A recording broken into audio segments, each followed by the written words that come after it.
रजब भाई और उनके दोस्तों ने शहजी भाई को उनकी बर्थडे पे करोड़ों के गिफ्ट दिए। दरअसल दोस्तों शहजी भाई की बर्थडे थी तो इन सब ने एक वार्ड में जाकर अपने अपने गिफ्ट पैक करवाए जो इन्होंने शहजी भाई को देने थे। फिर होटल जाकर शहजी भाई को उठाया और सब ने मिलकर केक कट किया और फिर बारी बारी करके सब ने अपने अपने गिफ्ट दिए। फिर सबसे पहले शहजी भाई ने मूसा भाई का गिफ्ट खोला जो था कंघी और पोनिया।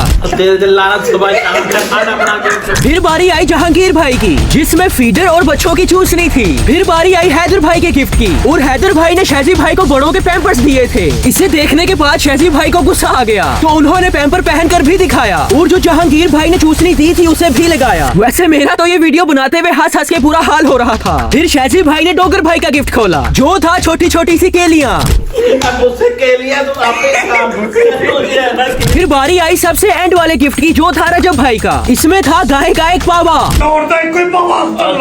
ऐसे कितना साफ बिल्कुल व्हाइट कलर का पावा था। रजब भाई आपने तो कमाल ही कर दिया। एक ही है ना फिर।